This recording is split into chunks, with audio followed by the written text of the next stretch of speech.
Hey guys. I tell you, I was really moved by the pastor's message today, and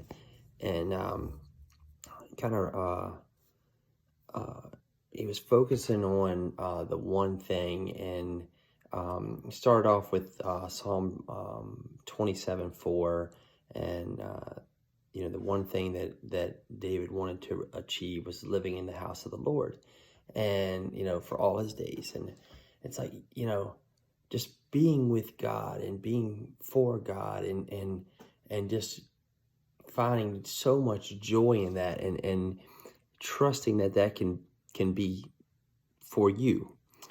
Um, I think about how many times our priorities are screwed up, and we put things last when they should be first, and the things that should be last we move to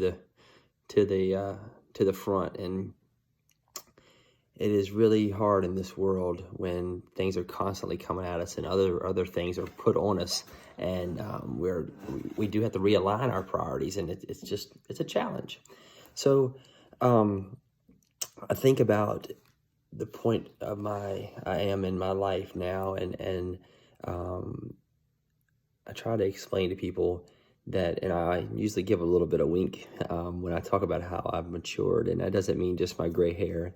It doesn't just mean that the age is just a number. It means that I have become more spiritually mature as well, and that I understand that God does need to come first, and I need to make sure that I'm doing everything I can to put Him first in every action, every step of my day, everything that I want to accomplish. And I know that I fail at that, and it's like, man, it's so hard. But what I do, the one thing that I enjoy doing is serving others. And in other words, I have been able to, instead of making a habit or a hobby a priority, I've taken the number one thing that God wants and making that my habit and hobby. So I've been able to transform my priorities, and instead of making sure that I'm not doing something just for me for joy, but honestly getting joy out of doing things to honor God. And that wouldn't be possible without God speaking to me, without God using me, and without me maturing to understand that's my purpose. And it can also, what I'm trying to tell you is that I'm just Brad. I'm just a guy. I'm a nobody, but it can be for you as well.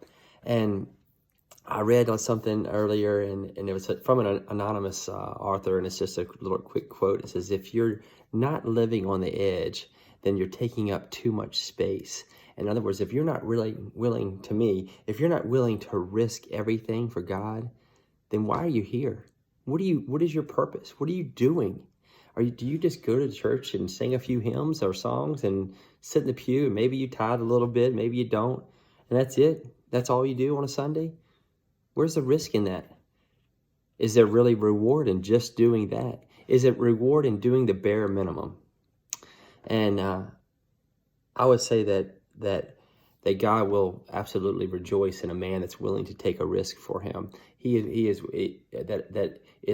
willing to obey Him, is willing to serve Him, and willing to love others, in order to show His love. So, God, He is calling us, me, you, and everyone else, to put our trust in Him and be willing to take a risk for His kingdom. And really, the risk is kind of a word that scares people, right? Because you're feeling like you shouldn't take that chance, you shouldn't take that risk. But if you trust God, then there's no such thing as risk. Because the doubt is gone because of your trust in Him. So let's step out and do something. Let's step out and make that one thing something for God. And I want you to change your outlook on things, change your priorities, and put Him first.